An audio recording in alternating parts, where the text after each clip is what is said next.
সংসার সমরাঙ্গনে হতাশা নয়, শূদ্র হৃদয় দুর্বলং তত্ত্বা উত্তিষ্ঠ পরং তপ। তো আমরা প্রথমে জেনে নেব সংসার কাকে বলে। সংসার বলতে যে আমরা এই জগৎ দেখছি, এই পরিদৃশ্যমান জগৎ যা প্রত্যেক মুহূর্তে পরিবর্তন হচ্ছে, তবুও আমরা প্রত্যেকটি বস্তুর প্রতি আমাদের আকর্ষণ। ভগবান রামকৃষ্ণ দেব বারবার আমাদেরকে বলছেন যে মনুষ্য জীবনের উদ্দেশ্য হচ্ছে ঈশ্বর লাভ করা। কেন আমাদের ঈশ্বর লাভ করতে হবে? না, আমরা আনন্দে থাকবো বলে। আমাদের স্বরূপটি আনন্দ স্বরূপ, তাই আমরা সমস্ত সময় আনন্দের পিছনে ছুটে বেড়াচ্ছি। আর সেই ঈশ্বরই সেই আনন্দ স্বরূপ, সচ্চিদানন্দ। সেই কারণে ঈশ্বর লাভই মনুষ্য জীবনের উদ্দেশ্য, এবং সেই ঈশ্বরই জগতের সার বস্তু। এখন কেন আমরা ঈশ্বরকে সার বস্তু বলবো? ঈশ্বর সত্য বা নিত্য বলে। জগতে সমস্ত কিছু বস্তু, যা কিছু আমাদের চোখের সামনে আসছে, সেগুলি পরিবর্তনশীল। আজ আছে, কালকে নেই। সমস্ত কিছু, স্ত্রী, পুত্র, কন্যা, পাওয়ার, পজিশন, সমস্ত কিছু আজকে আছে, কালকে নেই। অর্থাৎ সহজ কথায় আমরা বলতে পারি পরিণামগ্রস্ত। তাই যেহেতু এগুলো স্থির নয়, তাই যা কিছু আমরা পারি এই সংসার জীবনে বস্তুগুলো আছে, সেগুলোকে আমরা জড়িয়ে আনন্দ পেতে চাই না কেন, সেটা একসময় আমাদেরকে ছাড়তে হবে। কেন? যেহেতু এটার অস্তিত্ব সবসময় থাকবে না। তাহলে যখন থাকছে না আমার কাছে, তখন কি হবে? আমার কাছে আসবে দুঃখ আসবে। আমি আনন্দ পেয়েছিলাম, কিন্তু পরিণামে পাচ্ছি কি? দুঃখ। প্রথমে আমি পেয়েছিলাম আনন্দ বিগিনিং, কিন্তু অন্তিমে আমাকে দুঃখই পেতে হয়। সেই জন্য বলা হয় কি সর্বম ক্ষণিকম ক্ষণিকম দুঃখম। জগতে যা কিছু দুঃখ, সব বস্তু আছে, সবগুলি কিছু ক্ষণিক। আর ক্ষণিক বস্তু মানে সেখান থেকে দুঃখ পাওয়া যায়। সংসারে যদি আমরা সার বস্তু লাভ করতে চাই, তাহলে আমাদের কি করতে হবে? সম সাজতে হবে। সংসার সম সাজতে যদি আমরা পারি, তবেই আমরা সার বস্তু লাভ করবো। সং মানে অভিনয় করতে শিখতে হবে, বাস্তব নয়। যা কিছু দেখছি সেগুলো রিয়ালিটিতে নেই, সেই জন্য আমাদের অভিনয় করতে হবে। সম সাজা। সংসার কেমন করতে হবে? ভগবান শ্রী রামকৃষ্ণ দেব কথামৃতে বিভিন্ন স্থানে বলে দিয়েছেন। ঈশ্বরের নাম গুণগান সর্বদা করতে হয়, তিনি বলছেন। আর সৎসঙ্গ, ঈশ্বরের ভক্ত বা সাধু, এদের কাছে মাঝে মাঝে যেতে হয়। সংসারের ভেতর ও বিষয় কাজের ভেতর রাত দিন থাকলে ঈশ্বরের মন হয় না। মাঝে মাঝে নির্জনে গিয়ে তার চিন্তা করা বড় দরকার। প্রথম অবস্থায় মাঝে মাঝে নির্জন না হলে ঈশ্বরে মন রাখা বড়ই কঠিন। যখন চারা গাছ থাকে, তখন চারিদিকে বেড়া দিতে হয়। বেড়া না দিলে ছাগল গরুতে খেয়ে ফেলে। ধ্যান করবে মনে, বনে, বনে। আর সর্বদা সৎ অসৎ বিচার করবে। ঈশ্বরই সৎ কিনা নিত্য বস্তু, আর সব অসৎ কিনা অনিত্য বস্তু। এই বিচার করতে করতে অনিত্য বস্তুর মন থেকে ত্যাগ হবে, আর ঈশ্বরে তখন কি হবে? মন আসবে। শ্রী রামকৃষ্ণ আবার বলছেন, সব কাজ করবে, কিন্তু মন ঈশ্বরেতে রাখবে। স্ত্রী, পুত্র, বাপ, মা সকলকে নিয়ে থাকবে, সেবাও করবে যেন কত আপনার লোক, কিন্তু মনে জানবে তারা তোমার কেউই নয়। বড় মানুষের বাড়ির দাসী সব কাজ করছে, কিন্তু দেশে নিজের বাড়ির দিকে মন পড়ে আছে। আবার সে মনিবের ছেলেদের আপনার ছেলের মতো মানুষ করে, বলে আমার রাম আমার হরি, কিন্তু মনে বেশ জানে এরা আমার কেউই নয়। এরপর শব্দ হচ্ছে সমরাঙ্গন। সমরাঙ্গন মানে যুদ্ধক্ষেত্র। এই যে যুদ্ধক্ষেত্র, সংসারের যে যুদ্ধক্ষেত্র, এখানে কোথায় যুদ্ধ হচ্ছে? বাহ্যিক যুদ্ধ হচ্ছে না, অন্তর জগতে যুদ্ধ চলছে। বাইরের জগতে যেমন যুদ্ধ চলছে, অন্তর জগতে আমাদের মনের মধ্যেও যুদ্ধ চলছে। জীবন মানেই তো সংগ্রাম। উচ্চ আদর্শের সঙ্গে নিম্ন আদর্শের সংগ্রাম চলছে, ক্ষমতার সঙ্গে ক্ষমতার সংগ্রাম চলছে, বিষয় লাভের জন্য সংগ্রাম চলছে। এই জগৎ সংসার প্রলোভনের ক্ষেত্র। ঠিক মতো হাল না ধরতে পারলে প্রলোভন যে কি পরিণাম নিয়ে আসতে পারে আমাদের জীবনে, মহাভারত তার জ্বলন্ত উদাহরণ। এই ওয়ার্লপুলের ঘূর্ণাবর্তের মধ্যে বললে আমরা যে কোথায় তলিয়ে যাব, মহাভারত আমাদের সেই শিক্ষা দিচ্ছে।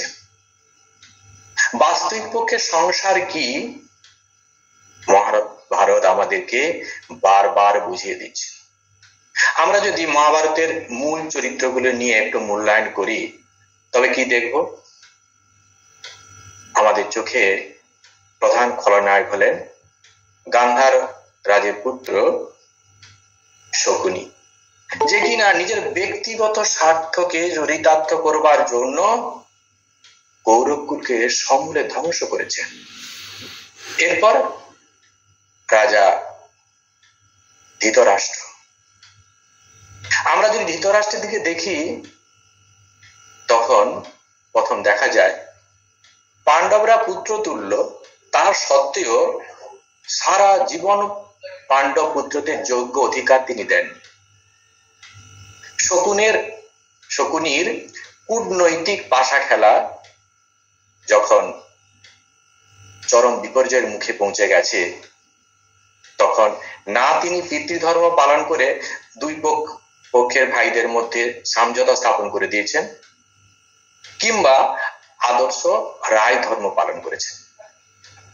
এরপর আমরা দেখছি সবার মধ্যে ঘোষিত শর্ত অনুসারে 12 বছর বনবাস এবং 1 বছর অজ্ঞাতবাসের পর যখন পাণ্ডবরা ফিরে এসেছে, তখনও তাদের ন্যায় অধিকার তিনি দেননি। যদুপতি কৃষ্ণ যখন রাজা ধৃতরাষ্ট্রের দরবারে এসে বলছেন, পাণ্ডব কৌরব দুপক্ষই আমার আত্মীয়, মহারাজ এই ঝামেলা মিটমাট করে নিন। ধৃতরাষ্ট্র নীরব ছিলেন। রাজসভার মধ্যে দ্রৌপদীর বস্ত্রহরণ কালে তিনি সব দেখেও নীরব ছিলেন, রাজধর্ম পালন করেনি। পারিবারিক ধর্ম তো পরের কথা। এখানে না তিনি নিজেকে যোগ্য রাজা কিংবা যোগ্য পিতার সম্মান দিয়েছেন নিজেকে, তিনি সমস্ত জায়গা থেকে বঞ্চিত হয়ে গেলেন। না তিনি যোগ্য রাজার ভূমিকা পালন করলেন, না যোগ্য পিতার ভূমিকা পালন করতে পেরেছেন। যখন যদুপতি কৃষ্ণ বলছেন, মহারাজ আপনি ওদের 5 ভাইকে 5টি রাজ্য দিন, পাণ্ডবরা আমার কথার অমর্যাদা করবে না, ওরা ওই 5টা রাজ্য নিয়েই সুখে থাকবে, ধৃতরাষ্ট্র তখনও নীরব ছিলেন। এরপরে আবার যখন ভগবান কৃষ্ণ বলছেন, মহারাজ আপনি পাণ্ডবকে শুধু 5টা গ্রাম দিয়ে দিন, ওরা তাতেই সন্তুষ্ট থাকবে, তখনও কিন্তু ধৃতরাষ্ট্র নীরব ছিলেন। সেই সভায় সেদিন পিতামহ ভীষ্ম, দ্রোণাচার্য, কৃপাচার্য সবাই রাজা ধৃতরাষ্ট্রকে বুঝিয়েছিলেন, কিন্তু ধৃতরাষ্ট্র তাতে কর্ণপাত করেননি, তিনি নীরব ছিলেন। এরপর যখন দুর্যোধন বলছেন বিনা যুদ্ধে নাহি দিব সুচাগ্র মেদিনী, তখনও কিন্তু ধৃতরাষ্ট্র নীরব ছিলেন। এই সংক্ষিপ্ত আলোচনা থেকে আমরা দেখতে পাচ্ছি তিনি শুধু জন্ম অন্ধ নয়, রাজ্যের মোহে অন্ধ, পুত্রের মোহে অন্ধ, শুধু তাই নয়, ন্যায় আচার বিচারের সমস্ত ক্ষেত্রে অযোগ্যতার পরিচয় দিয়ে রায় ধর্মকে কলঙ্কিত করেছে।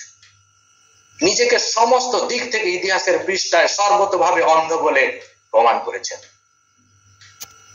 তিনি দুর্যোধনের অনেক আগেই রাজকুল তথা বংশ গৌরবকে চিরকালের জন্য কালিমালিপ্ত করেছেন।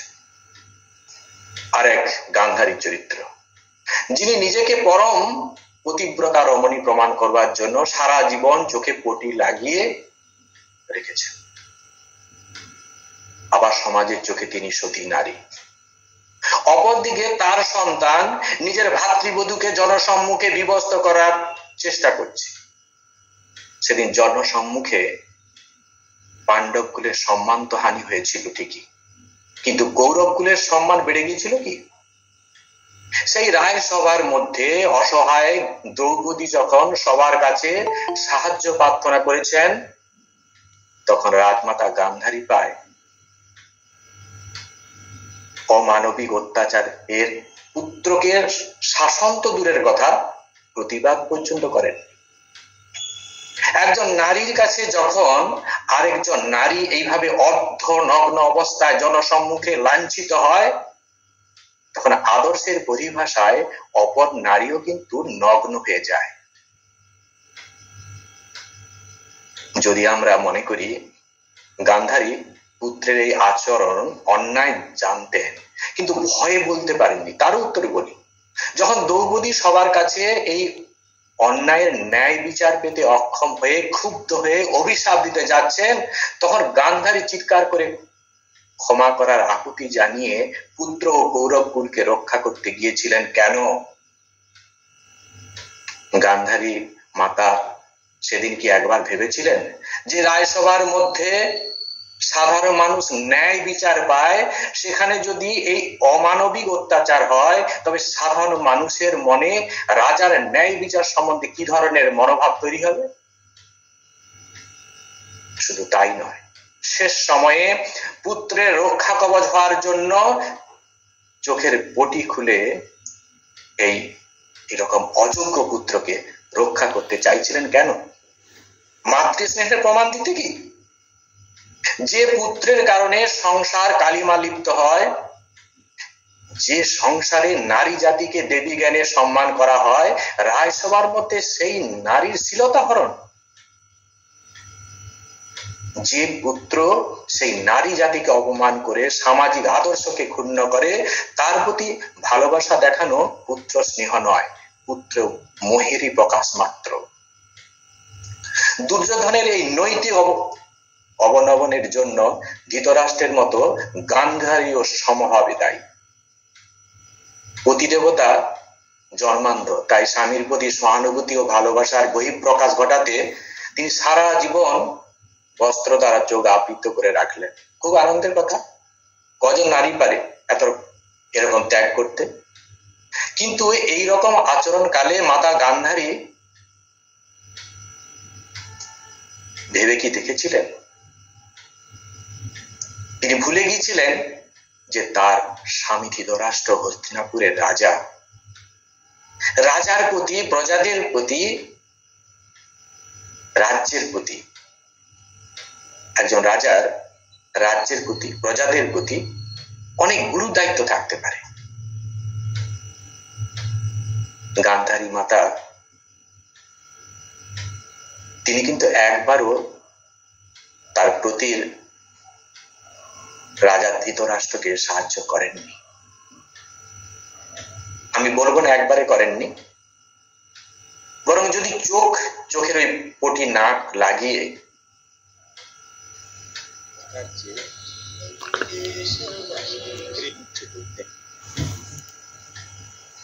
আমার মনে হয় সেটি হতো স্বামীকে ঠিক ঠিক ভালোবাসা প্রদর্শন করা। তাহলে হয়তো মহাভারতের এই মহাভারতটাই বদলে যেত। আমরা জানি স্বামীর অবর্তমানে সন্তানকে সুশিক্ষায় শিক্ষিত করা স্ত্রীর একমাত্র প্রধান কর্তব্য হয়ে পড়ে। এক্ষেত্রেও মাতা গান্ধারী স্বামীর এই অবস্থাতে চোখের পটি না লাগিয়ে সন্তানদেরকে যদি আদর্শ শিক্ষায় শিক্ষিত করার চেষ্টা করতেন, তবে হয়তো দুর্যোধনের মতিগতি এতটা কদর্য হতো না, আর মহাভারতের ঢোলটাই হয়তো চেঞ্জ হয়ে যেত। সর্বোপরি শকুনিকে আশ্রয় দিতে প্রথমে তিনি অনিচ্ছা প্রকাশ করলেও পরে কিন্তু মেনে নিয়েছিলেন। তিনি যদি মন থেকে না মেনে নিতেন তাহলে রাজা ধৃতরাষ্ট্র কি শকুনিকে সত্যি সত্যি আশ্রয় দিতে পারতেন? অথবা যুবরাজ দুর্যোধন ও দুঃশাসনের মধ্যে কুপ্রবৃত্তিগুলি সহজে সংক্রামিত হতে পারত কি? তাই আমার মনে হয় কৌরবকুলের ধ্বংসের মূলে শকুনির থেকেও, ধৃতরাষ্ট্রের থেকেও, দুর্যোধনের থেকেও আরো বেশি দায় মাতা গান্ধারী। আমরা ইফস এন্ড বাটস এর সমালোচনার মধ্যে না গিয়ে নিরপেক্ষভাবে বলতে পারি ইতিহাস তার ঘটনাগুলির মধ্য দিয়ে জগৎ সংসারের কাছে কিছু মূল্যবান শিক্ষা রেখে যান। সেই শিক্ষাগুলি যদি আমরা আমাদের জীবনে ঠিক ঠিক পালন করি তবে আমরা জীবনে অনেক কিছু মূল্যবান বস্তু সহজে হাসিল করতে পারব। ইতিহাসের ঘটনাগুলি থেকে আমাদের শুধু এইটুকুই শিক্ষণীয়। দুর্যোধন চরিত্রে কি দেখতে পাচ্ছি? শৈশব থেকে নিজের চরিত্র গঠন না করলে একজনের জীবন কি হতে পারে, দুর্যোধন ধর্ম কর্ম সমস্ত দিক থেকে তার পরিচয় দিয়েছে। সেই রাজসভায় দুর্যোধন দ্রৌপদীর বস্ত্রহরণ করতে গিয়ে পরোক্ষভাবে নিজ মাতা গান্ধারীর বস্ত্রহরণ করেছেন। সন্তানকে যোগ্য শিক্ষা না দিলে তার প্রভাব সমাজের বুকে কতটা ভয়ঙ্কর রূপ নিতে পারে, মহাভারতের দুর্যোধন চরিত্র তার উজ্জ্বল দৃষ্টান্ত। তিনি শুধুমাত্র নিজের চরিত্র কলঙ্কিত করেননি, পিতা মাতাকে তো বটেই, নিজ রাজকুল ও গৌরবকে ক্ষুণ্ণ করেছেন। শুধু তাই নয়, ভারতীয় ইতিহাসের বিরল চরিত্র এই দুর্যোধন। অপরদিকে পাণ্ডবের দিকে যদি আমরা এক পলকে দৃষ্টি দেই, সেখানে দেখা যাবে কৌরবের কাছ থেকে এত ভাবে উৎপীড়িত হওয়ার পরেও, নির্যাতিত হওয়ার পরেও তাদের মধ্য থেকে সত্যগুণের প্রকাশ ঘটেছে। সত্যগুণ কিন্তু একেবারে ক্ষীণ হয়ে যায়নি। কৌরবের মধ্যেও কিন্তু তখনো পর্যন্ত সহানুভূতি ছিল। তাই তো ভগবানকে পাণ্ডবদের পক্ষে যোগ দিতে হয়েছিল। অনেক সময় অনেকের একটি সুন্দর গল্প আছে, পাণ্ডবদের মধ্যে ভগবান কেন যোগদান করেছেন। এমনকি নারদ এই ব্যাপারে প্রভুকে বলছেন। কুরুক্ষেত্র যুদ্ধ মোটামুটি শুরু হবে, যুদ্ধের প্রস্তুতি চলছে, সুন্দর গল্প। তো নারদ ভগবান কৃষ্ণের কাছে এসে বলছেন, প্রভু সবাই বলছে আপনি পাণ্ডবদের পক্ষ গ্রহণ করেছেন, কৌরবদের সঙ্গে আপনি পক্ষপাতিত্ব করেছেন। ভগবান হাসছেন, যে 3টা মালা দিয়ে নারদের হাতে বললেন, নারদ তুমি একটা কাজ করো, তুমি পাণ্ডব কৌরব দুই পক্ষে এই মালা নিয়ে যাও, এই 3টি মালা, এবং 3 জনকে পড়াও। কাকাকে পড়াবে? একটা উত্তম যে, মধ্যম যে, আর অধম। তো নারদ ভগবানের কাছ থেকে মালাটি নিয়ে কৌরবের কাছে প্রথমে গেছে। তো দুর্যোধন ছুটে আসছে, কি যেন মালা, কি ব্যাপার? বলছে এখন প্রভু পাঠিয়েছেন, যে সব উত্তম সে একটা পড়বে, যে মধ্যম সে একটা পড়বে, অধম যে সে একটা পড়বে। সঙ্গে সঙ্গে দুর্যোধন বলছে আমি হচ্ছে উত্তম, সঙ্গে সঙ্গে মালাটা করে নিল।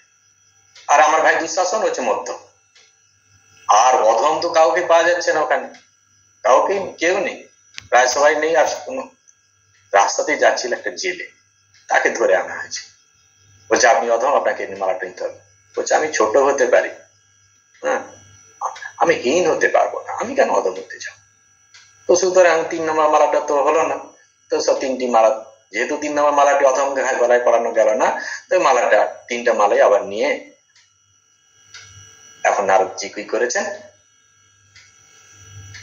পাণ্ডবদের কাছে গেছে। তো যুধিষ্ঠিরকে যে বলছেন আপনাদের মধ্যে যে উত্তম, মধ্যম আর অধম, তারা 3টে মালা আমরা পড়তে পারি। যুধিষ্ঠির সঙ্গে সঙ্গে বলছেন, একমাত্র ভগবান কৃষ্ণ, তিনি পুরুষোত্তম, তিনিই শ্রেষ্ঠ। এইটার জন্য তার আসন রাখা আছে। এই আসনেই সে মালাটি রেখে দিলেই তাকে যোগ্য সম্মান দেওয়া হবে। উত্তম তিনি। আর মধ্যম, আপনি ভক্ত শ্রেষ্ঠ, আপনিই মধ্যম। আর অধম তো আপনার সামনে দাঁড়িয়ে আছে, আমি সেই অধম। যুধিষ্ঠির নিজেকে অধম বল। নারদজি ভগবানের কাছ থেকে ভগবানের কাছে ফিরে এসেছেন। ভগবান বলছেন, ভগবান কৃষ্ণ বলছেন, কি হলো? বলছে দুর্যোধন তো প্রধান বলে সে মালাটা নিল, আর দুঃশাসনকে মধ্যম বলে সেটা দিয়েছে, কিন্তু অধম তো পাওয়া গেল না, সেই জন্য ওরা মালা পেল না। আর যুধিষ্ঠিরের কাছে এসে দেখি আপনাকেই তো প্রথম বলছেন, তিনিই তো জগৎ সংসারের মালিক, পুরুষোত্তম, তার উপরে আর কি হতে পারে? তিনি সর্বশ্রেষ্ঠ। আর আমাকেই তো সঙ্গে সঙ্গে আরেকটা মালা পরিয়ে দিল, আর নিজে বলছে অধম। বলছে নারদ, তাই তো আমি তার কাছে সবসময় থাকি, আমাকে কাছে রাখে। ওই মালাজি পরিয়ে দিল, আমাকে সবসময় কাছে রাখে। মহাভারত আমাদের সামনে যে শিক্ষা দিচ্ছে তা হলো, যদি পাণ্ডবদের মতো আদর্শবান সন্তান জন্ম হয়, আপদকালে ভগবানকে তার দায়িত্ব নিতে হবে। আর কৌরবের মতো যদি সন্তান তৈরি হয়, তবে সমস্ত রকম সাহায্য সহযোগিতার হাত বাড়ানোর পরেও তাদের ধ্বংসের হাত থেকে কেউ রক্ষা করতে পারবে না। এবারে আমাদের আসল জায়গা, আমরা দেখছি যে অর্জুন যুদ্ধক্ষেত্রে এসে গেছে। যুদ্ধের বিরাট সমাবেশ দেখে কিছুটা ভয় পেয়ে গেছেন। এই ভয়ের কারণ যে মৃত্যু হবে সেই কোনো নয়, পরিণতি কি হবে সেই কারণে কিছুটা ভয়, কিছুটা আবেগ এইরকম মনে চলছে। সেই কারণে যুদ্ধ করতে তিনি চাচ্ছেন না। তিনি প্রথমে বলছেন যে যাদের সঙ্গে আমি যুদ্ধ করে আমি জয়লাভ করে আমি রাজ্য সুখ ভোগ করতে চাই না, তাদেরকে দেখছি আমার সামনে। তো এইরকম যুদ্ধ করে আমার বাঁচতে আমি চাই না। আপনি বলুন, ভগবানকে বলছেন, আমার আচার্য, আমার পিতৃতুল্য মানুষ যারা, আমার যারা আত্মীয় পরিষদ, তারা সকলেই এখানে উপস্থিত। আমি তাদের সঙ্গে কি করে যুদ্ধ করব? যে পিতামহ ভীষ্মের হাত ধরে আমি ছোটতে ঘুরে বেরিয়েছি, যে আচার্য দ্রোণাচার্যের কাছে আমি অস্ত্রবিদ্যা শিখেছি, আজকে আমি তাদের সঙ্গে যুদ্ধ করব? এতটা আমার মানবিক অধঃপতন হবে না। প্রভু, আমি এই যুদ্ধ করতে পারবো না। তিনি কিছুতেই রাজি হচ্ছেন না।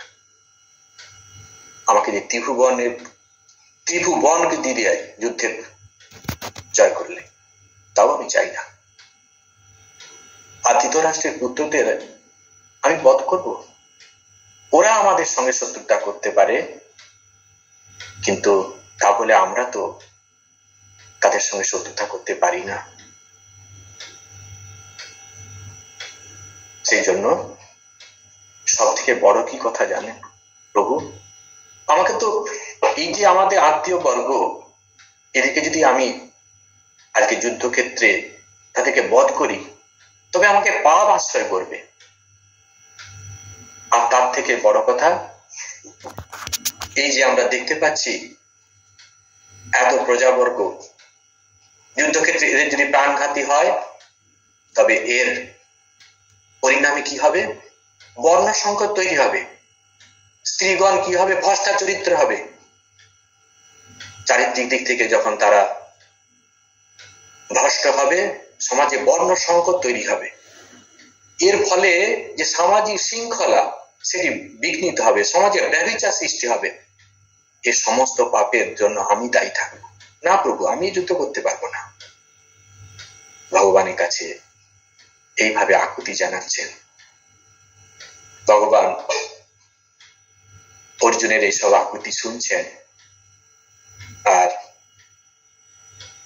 তিনি বলছেন কি, যুদ্ধ তাকে করতেই হবে।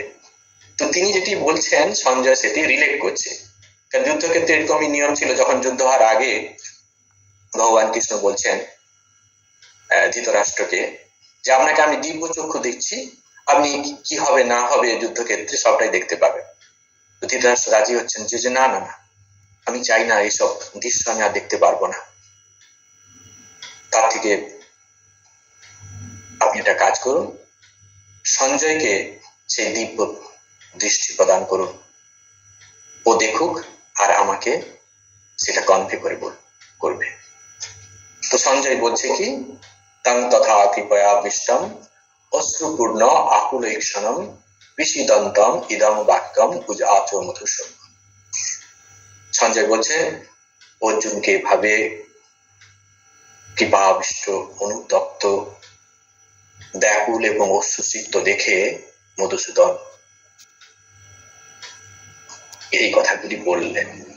ভগবান এই কথাগুলি বলছে কিরকম, সেই অর্জুন কৃপায় পরিপূর্ণ হয়ে গেছে। আজকে অর্জুন কৃপাতে পরিপূর্ণ কেন? আমার প্রিয়জনকে হারাতে হবে। এটি খুব সুন্দর বোঝার জিনিস। আসলে এটি হচ্ছে মোহ। ঠাকুর বলছেন যে আত্মীয় বর্গকে, স্ত্রী পুত্র কন্যা আত্মীয় বর্গকে ভালোবাসা, এটা হচ্ছে মোহ। আর জগৎ সংসারের সবার মধ্যে ভগবান আছেন, এই ভাবনা নিয়ে তাদের যে বিপদে আপদে দাঁড়ানো, তাদেরকে ভালোবাসা, এটা হচ্ছে দয়া। আসলে এখন যে অর্জুনের মধ্যে কৃপার ভাব এসছে, দয়ার ভাব এসছে, এটা হচ্ছে মোহ, এটা দয়া নয়। আবিষ্ট চিত্ত হয়ে গেছে, আপ্লুত হয়ে গেছে, আবেগে পরিপূর্ণ, অশ্রুসিক্ত, তার মধ্যে দিয়ে চোখ থেকে গলদেশ বরাবর, গন্ডদেশ বরাবর কি করছে, জল বেরিয়ে পড়ছে, আসছে অশ্রু। তো ভগবান এটি দেখে কি বলছে, কুতস্থ কস্মলমিদং বিষমে সংকস্থিতম অনার্যম চুষ্টম অসর্গ অকীর্তিকরম অর্জুন। কোথা থেকে তোমাতে এই কসমল চিত্রে মালিন্যতা, এই অজ্ঞানতা, এই বিষমে, এই দুর্দিনে তোমার মধ্যে উপস্থিত হয়েছে? কোথা থেকে এসছে অর্জুন? এই অনার্যচিত স্বর্গদ্বারের অন্তর প্রতিরোধক, স্বর্গদ্বারের অন্তরা, এটি অকীর্তিকর। এটা তোমার যে কীর্তি, তাতে কলঙ্কিত করছে। অর্জুন কোথা থেকে এলো আমি খুঁজে পাচ্ছি না। এটা দুঃসময় তোমার নয়, আজকে তোমার ভাগ্য নির্ধারিত হয়ে যাবে। আর তুমি এই সময়ে তুমি কি করছো, যে না আমি যুদ্ধ করব না? এ তো অনার্যচিত কাজ। তুমি ভেবে দেখো, তুমি আর্য পুত্র, তুমি ক্ষত্রিয় সন্তান। ক্ষত্রিয়ের যখন সে যুদ্ধ করে, এটা তার জন্য অপরাধের নয়। আর সর্বোপরি ধর্মের যুদ্ধ, তুমি ন্যায়ের জন্য যুদ্ধ করছো, তুমি তো অন্যায় যুদ্ধ করছো না। কৌরবরা অন্যায় যুদ্ধ করছে, কিন্তু তুমি তো ধর্ম যুদ্ধ করছো। তোমার তো এতে প্রত্যবায় হবে না, তোমাকে পাপ লাগবে না। আর সর্বোপরি এটা তো ধর্মযুদ্ধ।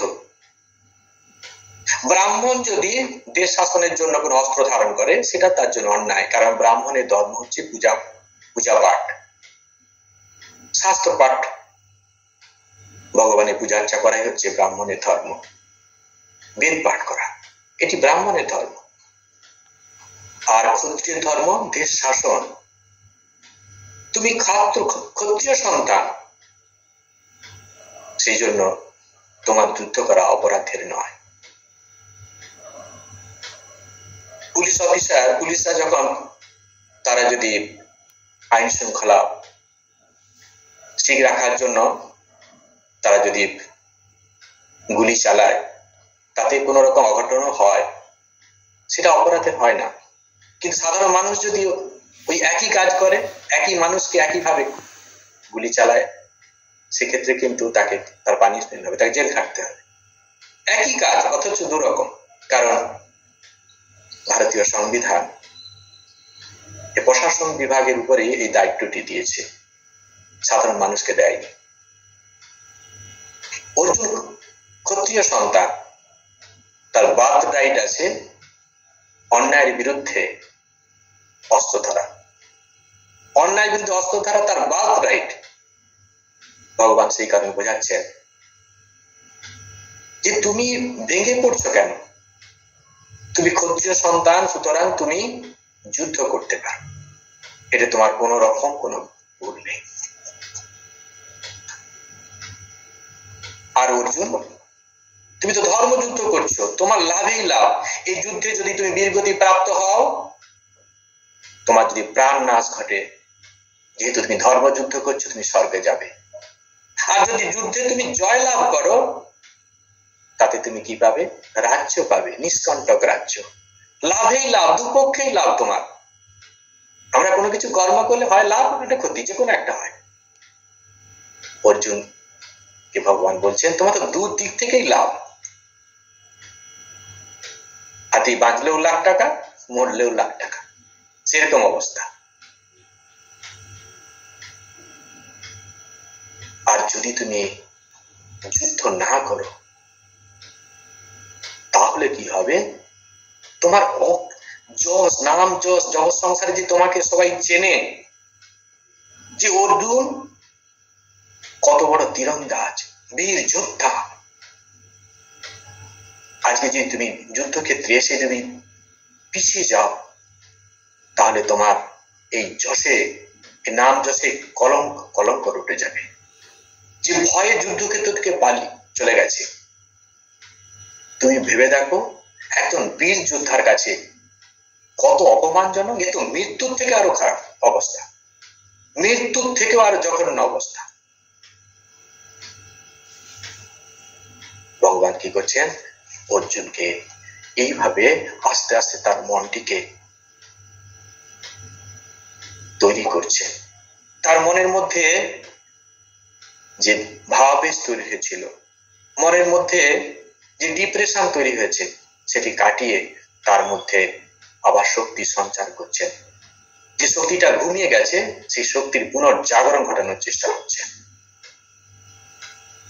আমাদের জীবনে কখনো কখনো এরকম হতাশা, নিরাশা আসে। বহির্জগতের কাছে ধাক্কা খেতে খেতে আমরা এরকম হতাশাগ্রস্ত হয়ে পড়ি। তখন কি হয়? গুরু স্থানীয় ব্যক্তিরা তারা কি করেন? আমাদেরকে এইভাবে ইন্সপায়ার করতে থাকে। আমাদের ভেতরের সেই ঘুমন্ত যে শক্তিটা ঘুমিয়ে গেছে, সেটিকে পুনর্জাগরণের চেষ্টা করেন। সেই জন্য ভগবান এখানে কি বলছেন? দৈবং মাসমগম পার্থ ন এতত্তৈ উপপদ্যতে। অর্জুন, এই তীব্রতা মানে এই কাপুরুষতা, মাসমগম আশ্রয় করো না তুমি। পার্থ, হে পার্থ, ন এতত্তৈ উপপদ্যতে, তোমার মধ্যে এটা শোভা পায় না। অর্জুন, আমি তো আশা করি না তোমার মতো ছাত্রের কাছে আমি এই ধরনের আচরণ আশা করি না। তুমি কত বীর যোদ্ধা, কত বড় মাপের মানুষ, আর তুমি এক কাপুরুষের মতো ব্যবহার করছো। এ কি করতে যাচ্ছ অর্জুন? সত্রং হৃদয় দুর্বলং ত্যক্ত্বা উত্তিষ্ঠত পরন্তপ। হৃদয়ের এই আবেগকে, হৃদয়ের এই দুর্বলতাকে ত্যাগ করো, ওঠো। পরন্তপ হে সুতাপন। শত্রু তোমার ভয় ভীত হয়ে যায়। হে শত্রুজিৎ, তুমি ওঠো। তুমি কি করো না? এই কাপুরুষতার আশ্রয় করো না। তুমি যদি আজকে যুদ্ধ না করো তাহলে তোমার সবাই তোমাকে কাপুরুষ বলবে। কৈবর মাসমো গম পার্থ। এই কাপুরুষতাকে তুমি আশ্রয় করো না। হৃদয় দুর্বলং ত্যাক্ত্বা, হৃদয়ের দুর্বলতাকে ত্যাগ করে, মনের মধ্যে যে ভাবোচ্ছ্বাস এসছে সেটাকে ত্যাগ করে ওঠো। জীবন যুদ্ধে তুমি জয় লাভ করো। জীবন যুদ্ধের জন্য এগিয়ে যাও।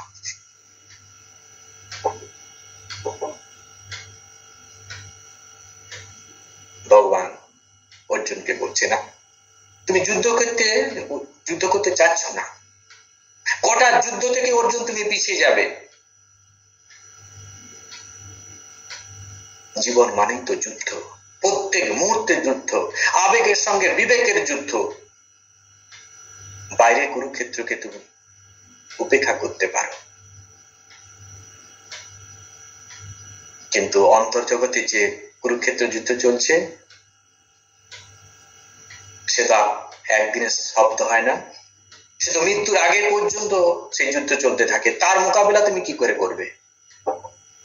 আজকে কুরুক্ষেত্র যুদ্ধ থেকে তুমি এই যুদ্ধক্ষেত্রে তুমি চলে যাচ্ছ, কিন্তু সারা জীবন তো তোমার কাছে যুদ্ধক্ষেত্র। প্রত্যেক মুহূর্তে আমরা যুদ্ধ করছি। বহির্জগতে কুরুক্ষেত্রের যুদ্ধ তো 18 দিনে শেষ, কিন্তু আমাদের অন্তর্জগতে যুদ্ধ চলছে, সেটা মৃত্যুর আগে পর্যন্ত। সেই যুদ্ধ আমাদের করতে হবে। তাই আমাদের কি করতে হবে? যুদ্ধের কৌশল শিখতে হবে। যুদ্ধের কৌশলটা যদি আমরা শিখে নিতে পারি তাহলে কিন্তু আমরা আর ভীত হব না। তাই ভগবান কৃষ্ণ অর্জুনকে ছাড়ছেন না। তিনি নীতি শিক্ষার মাধ্যমে মনের মধ্যে ঘুমিয়ে থাকা সেই শক্তির জাগরণ ঘটাচ্ছেন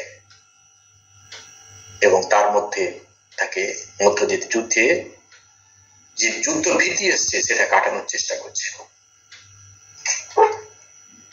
যাতে করে সে কি করে অর্জুন তথা আমরা জীবনের প্রতি ক্ষেত্রে যেন সফল কাম হতে পারে।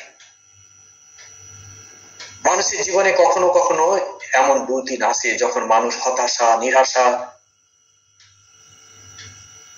ভয়ে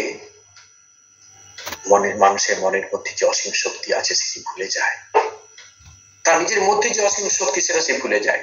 ঠিক এই সময়, এই দুর্দিনে মনের ভেতরে এই অসীম শক্তিকে জাগিয়ে দেওয়ার মতো একজন প্রকৃত বন্ধু, একজন প্রকৃত শিক্ষক খুব কম ভাগ্যবানের জীবনেই আসে। এদিক থেকে অর্জুন লাকি। কেন না তিনি ভগবান কৃষ্ণকে তার গুরু রূপে পেয়ে গেছেন, তার পথ প্রদর্শক হিসাবে পেয়ে গেছেন। সেই জন্য সেই পথ প্রদর্শক কি বলছেন না অর্জুন তুমি ভেঙে পড়ো না, তোমাকে ভাঙলে চলবে না, তোমাকে উঠতে হবে। সেই জন্য তিনি কি বলছেন? সুদ্রং হৃদয় দুর্বলং ত্যাক্ত্বা উত্তিষ্ঠত। এই তুচ্ছ হৃদয়ের দুর্বলতাকে ত্যাগ করে তুমি ওঠো। তুমি কার কথা ভাবছো যারা তোমাকে এতদিন তোমাদেরকে কি করেছে? অবহেলিত, অবহেলার মধ্যে ফেলেছে, তাদের তোমাকে নির্যাতিত করেছে, উৎপীড়িত করেছে। তাদের কথা তুমি ভাবছো? এটা তোমার হৃদয় দুর্বলতা, একটা সাময়িক আবেগ। আজকে তুমি ভেবে দেখো, তুমি যদি এইরকম শত্রুর প্রতি যদি তুমি অস্ত্র ধারণ না করো তাহলে সমাজের মধ্যে শৃঙ্খলা থাকবে না। তুমি ক্ষত্রিয় পুত্র, সমাজের শৃঙ্খলা বজায়ের জন্য তোমাকে যুদ্ধে অংশগ্রহণ করতেই হবে। কঠোপনিষদের মধ্যে আমরা ঠিক এইরকম একটা শক্তিদায়ী মন্ত্র পাই।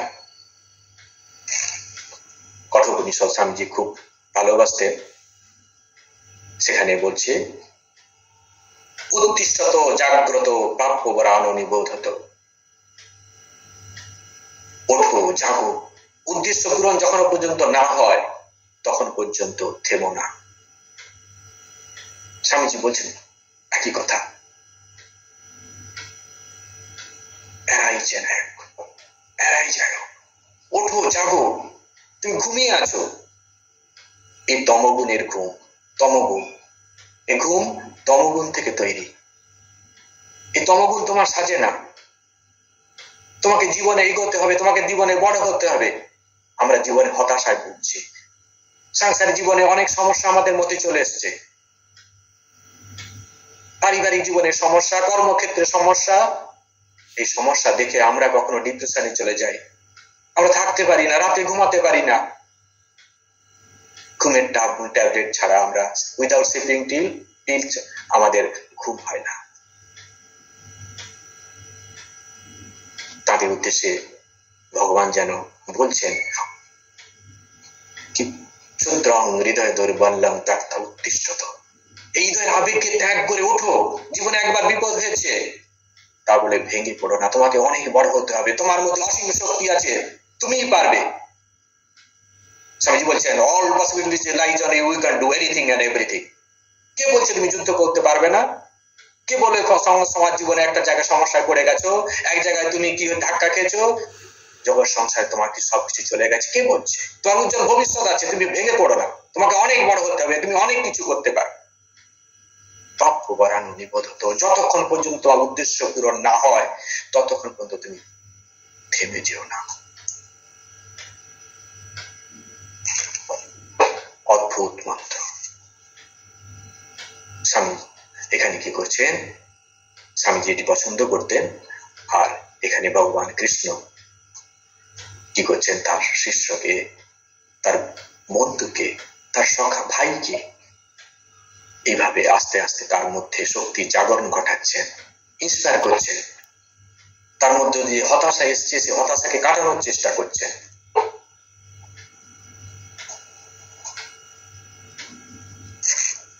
এটি তার মধ্যে যে শক্তিটা ঘুমিয়ে গেছে, সেই শক্তি জাগানোর চেষ্টা করছেন। গীতার এই শ্লোকটি পড়ার পর আমরা এই শিক্ষায় উদ্বুদ্ধ হয়ে আমাদের জীবনটাকে যেন গঠন করি। আর সঙ্গে সঙ্গে আমাদের কথাটাও মনে রাখতে হবে, আমাদের পারিপার্শ্বিক যেসব মানুষরা ওই জগতের ঘাত প্রতিঘাতে নিজেকে ভেঙে পড়েছে, বাঁচার আলো খুঁজতে পারছে না, বাঁচার আলো পাচ্ছে না, হতাশা নিরাশায় দিন কাটাচ্ছে,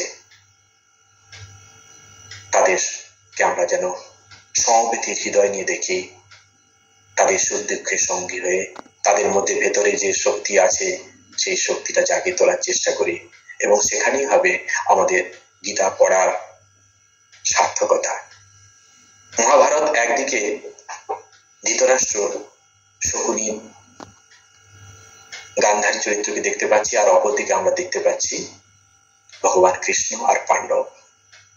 এই উজ্জ্বল চরিত্রগুলি আমাদের কাছে সবসময় আসছে।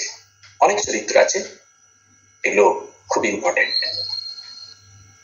এখান থেকে আমাদের সামনে যে শিক্ষা ভেসে আসে তা হলো, আমরা যেন ধৃতরাষ্ট্রের মতো অবিবেকী না হই। আমাদের চলার পথে শকুনির মতো দুষ্ট মানুষের আসবে, প্রাকৃতিক নিয়মে আসবে, তাদের আমরা সব সময় আমাদের জীবন থেকে সরিয়েও ফেলতে পারবো না, আমরা চাইলেও পারবো না। কিন্তু যদি তাদের গতিবিধিতে নজর রাখি, তবে দুষ্ট প্রকৃতির মানুষেরা আমাদের জীবনকে বিপদে ফেলতে পারবে না। আর দুর্যোধন, দুঃশাসনের চরিত্র দিয়ে আমাদেরকে বোঝানো হচ্ছে, এই ইন্দ্রিয়কৃত অন্যায়গুলি, ইন্দ্রের প্রভাবে যে অন্যায়গুলি করছে, ইন্দ্রের বলবলে যদি আমরা গান্ধারীর মতো আবেগের প্রভাবে প্রশ্রয় দেই, তবে তা আমাদের জীবনকে আরো আবেগাপ্লুত করে আমাদের জীবনকে ধ্বংসের মুখে নিয়ে যাবে। অপরদিকে আমরা যদি ভগবান কৃষ্ণের মতো বিবেকশীল মনের হই, তবে ইন্দ্রিয় প্রবৃত্তি তো দূরের কথা, অর্জুন তথা পাণ্ডবদের আবেগের উপরও চাবুক মেরে নিজের ঈপ্সিত ফলকে প্রাপ্ত করবে। আরেকভাবে আমরা একটু বলতে পারি, এখানে ধৃতরাষ্ট্র চরিত্র মানে বোঝাচ্ছে অবিবেকী মন, অপরিপক্ক বুদ্ধি, ইম্যাচুর মাইন্ড। আর কৃষ্ণ, ভগবান কৃষ্ণ হচ্ছেন বিবেক, পরিণত বুদ্ধি, ম্যাচিওর মাইন্ড। শৌখিনী হচ্ছে বাহ্যিক প্রলোভন, দুর্যোধন ইন্দ্রিয় প্রবৃত্তি। গান্ধারী হচ্ছে অশুভ আবেগ, যেটা মা বলছেন লোহার শেকড়। আর অর্জুন যেটাকে মা বলছেন সোনার শেকড়। আমরা যদি অবিবেকী হই তবে বাহ্যিক প্রলোভনে ইন্দ্রিয় প্রবৃত্তিগুলি অশুভ আবেগ দ্বারা পুষ্ট হয়ে আমাদের ধ্বংস করবে। আর আমরা যদি বিবেকশীল হই তবে বাইরের প্রলোভন ইন্দ্রিয় প্রবৃত্তিকে কেন, শুভ আবেগকেও চাবুক মেরে মনুষ্য জীবনের উদ্দেশ্য সফল কাম করবে। আজকে এই পর্যন্ত। ভালো থাকুন, আনন্দে থাকুন। ওম অসতো মা সদগময় তমসোর মা জ্যোতির্গময় মৃত্যুর্মাং অমৃতং গময় জননীং শারদাং দেবীং রামকৃষ্ণং জগৎগুরুং পাদপদ্মে ত্রয়শ্রিত্বা প্রণমামি মুহুর্মুহুঃ। প্রণাম নেবেন মহোদয়।